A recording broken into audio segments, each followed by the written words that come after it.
Oke, Assalamualaikum warahmatullahi wabarakatuh.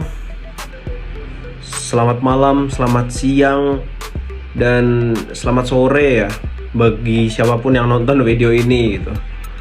Mungkin nontonnya pas malam, mungkin nontonnya pas siang, mungkin nontonnya pas sore, ya itu untuk kalian. Oke.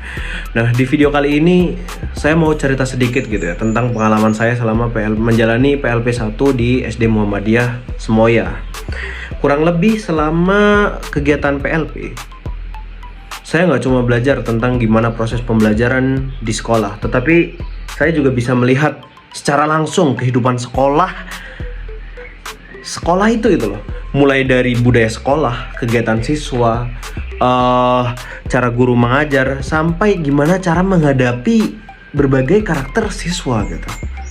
Dan jujur, dari sini nih saya jadi makin sadar kalau jadi guru itu ternyata gak sesimpel yang kelihatannya. Nah, oke. We got brothers right over here. The captain that we took up to the sky high. Sebelum mulai kegiatan, tentunya kami nggak langsung terjun begitu aja gitu.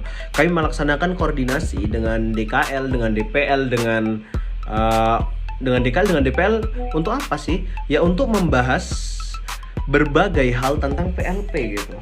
Oke. Nah, mulai dari teknis, kegiatan, pembagian tugas, sampai aturan selama pelaksanaan gitu. Nah, setelah sampai di sekolah, kami tuh juga koordinasi dengan guru pamong. Dari situ, kami mulai diarahkan mengenai kegiatan apa aja yang harus dilakukan selama PLP.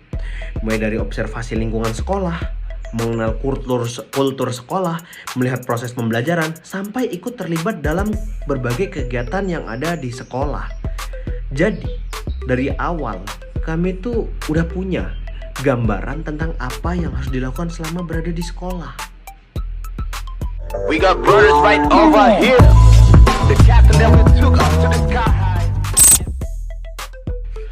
Nah, salah satu bagian yang paling menarik gitu ya buat saya pribadi selama melaksanakan PLP gitu, ketika mulai berinteraksi sama siswa.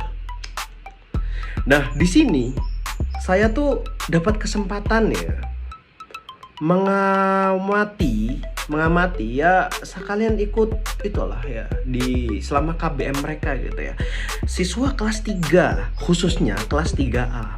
Kalau dilihat ya, anak-anak kelas 3 tuh sebenarnya sudah mulai ngerti mana yang baik gitu, mana yang kurang baik gitu.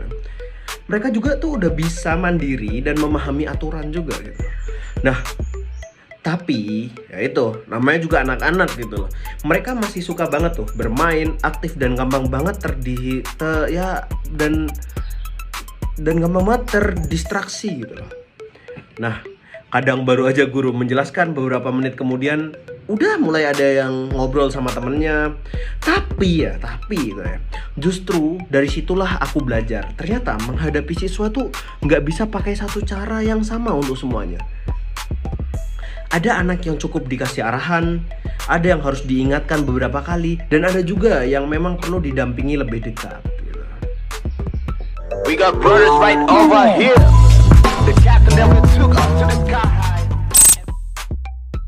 Oke ya, berkaitan dengan interaksi siswa, ini pembahasan yang menarik juga sih. Kalau dari interaksi sosialnya, menurut saya anak-anak tuh di sini ya, di SD Muhammadiyah Semoya tuh juga cukup dekat satu sama lain gitu. Mereka terbiasa menyapa guru, senyum, ngomong dengan sopan, dan menghormati warga sekolah. Kalau sama temen, ya namanya juga anak-anak gitu ya, pasti ada aja dramanya. Kadang rebutan, beda pendapat, nggak mau gantian, atau berantem kecil-kecilan gitu. Tapi selama saya menjalankan PLP 1 di SD Muhammadiyah Semoya, tidak ada pertengkaran antara murid gitu, nggak ada. Oke. Tapi menurut saya ya, hal-hal kayak gini justru bagian dari proses mereka belajar gitu. Mereka belajar bagaimana caranya berbagi, menghargai teman, minta maaf. Minta maaf. Karena minta maaf tuh penting ya guys ya. Terkadang orang tuh berat untuk mengatakan kata maaf. dan menyelesaikan masalah. Udah nggak usah diperpanjang kata minta maaf. Nah, dan di situ juga tuh peran guru benar-benar kelihatan. Bukan cuma sebagai orang yang mengajar, tapi juga sebagai orang yang membimbing gitu. We got brothers right over here. The captain that we took up to the sky high. Oke, kita akan bahas kultur sekolah. Selain belajar tentang siswa gitu, saya tuh juga cukup tertarik sama kultur yang ada di SD Muhammadiyah Semoya ini gitu. Karena di sini kegiatan sekolah tuh nggak cuma tentang masuk kelas belajar terus pulang gitu loh. Ya nggak cuma kayak gitu. Nah, ada banyak banget gitu pembiasaan yang dilakukan setiap hari. Contoh nih ya, mulai dari sholat duha berjamaah, doa bersama, membaca Asmaul Husna, tilawati, tahfidz, sampai sholat berjamaah. Damn. Nah, di sini nih ada juga budaya salam dan sapa yang dibiasakan kepada siswa. Kemudian nih ada setiap hari Rabu sama Jumat kalau nggak salah, itu ada senam pagi. Biar apa sih? Ya biar sehat dong jelasnya gitu. Nah, ada senam pagi. Habis itu mereka tuh ada piket kelas. Itu jelas pasti ya harus ada yang namanya piket kelas. Kalau nggak ada ya kotor kelasnya. Sampai kebiasaan antre ketika mengambil makanan. Hal seperti itu tuh harus diperhatiin gitu. Nah, kelihatannya memang sederhana, tapi kalau dilakukan terus-menerus ya kebiasaan kecil seperti ini ternyata bisa membentuk karakter siswa gitu loh. Jadi siswa itu bukan cuma diajarkan tentang teori, tapi juga dibiasakan untuk mempraktikkan dalam kehidupan sehari-hari. We got brothers right over here. The captain that we took up to the sky high. Oke, pembelajaran di kelasnya. Selama PLP, saya tuh juga punya kesempatan buat mengamati langsung proses pembelajaran di kelas gitu. Nah, yang saya lihat, guru tuh nggak cuma fokus menyampaikan materi, tapi juga berusaha memastikan siswa benar-benar memahami apa yang sedang dipelajari gitu. Nah, setelah menjelaskan materi, guru tuh memberikan pertanyaan dan latihan. Nah, kalau ada siswa yang sudah paham, tingkat kesulitannya tuh bisa ditambah lagi gitu loh. Tapi kalau ada masih kesulitan, siswa yang kesulitan, guru akan memberikan bimbingan secara langsung gitu. Bahkan dalam kondisi tertentu, guru tuh juga menggunakan cara yang lebih konkret supaya siswa lebih gampang memahami materi. Misalnya, dalam materi perkalian, guru tuh memanfaatkan 10 jari sebagai media sederhana.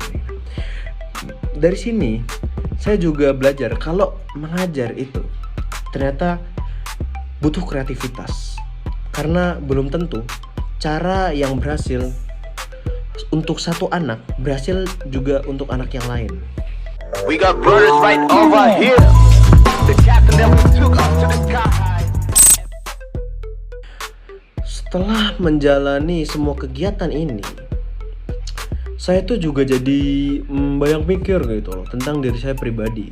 Saya tuh sadar kalau ternyata banyak banget gitu yang harus saya pelajari untuk bisa menjadi seorang pendidik gitu. Terutama soal bagaimana cara mengelola kelas dan menghadapi siswa dengan karakter yang berbeda-beda gitu. Nah, karena selama PLP saya tuh benar-benar melihat setiap anak yang punya karakter yang unik, yang berbeda-beda. Ada yang aktif banget, ada yang pendiam, ada yang cepat memahami materi, dan ada juga yang butuh pendampingan lebih gitu. Dari sini saya tuh belajar bahwa sebelum mengajar, seorang guru tuh harus bisa memahami keadaan siswanya terlebih dahulu. Karena menurut saya, seorang pendidik yang baik bukan cuma pendidik yang pintar menjelaskan materi, akan tetapi pendidik yang bisa memahami siswanya, tahu kapan harus tegas, kapan harus sabar, kapan harus memberikan perhatian lebih. Jadi, garis bawahi, catat ini. Jadi setelah PLP ini, saya tuh merasa harus banyak belajar, banyak latihan, tentunya harus lebih semangat lagi untuk mempersiapkan diri menjadi seorang pendidik. Buat saya, PLP 1 ini ya bukan cuma sekedar tugas atau program yang harus diselesaikan ya. Tapi ini benar-benar jadi pengalaman buat melihat secara langsung gimana rasanya berada di lingkungan sekolah gitu. Dan berhadapan dengan siswa atau peserta didik gitu. Nah, dari sini saya belajar bahwa menjadi guru itu bukan cuma soal bisa ngajar, tapi juga soal sabar, memahami, membimbing, dan terus mau belajar. Ya, semoga pengalaman selama PLP 1 SD Muhammadiyah semuanya ini bisa menjadi bekal buat saya untuk menjadi pendidik, menjadi pribadi gitu, yang lebih siap ke depannya gitu. Saya Faiz Abdillah, dan ini cerita singkat saya selama PLP 1. Oke, Assalamualaikum warahmatullahi wabarakatuh. See you next video. Jazakallah khairan kasiran. Walhamdulillahi kasiran. Allahu Akbar.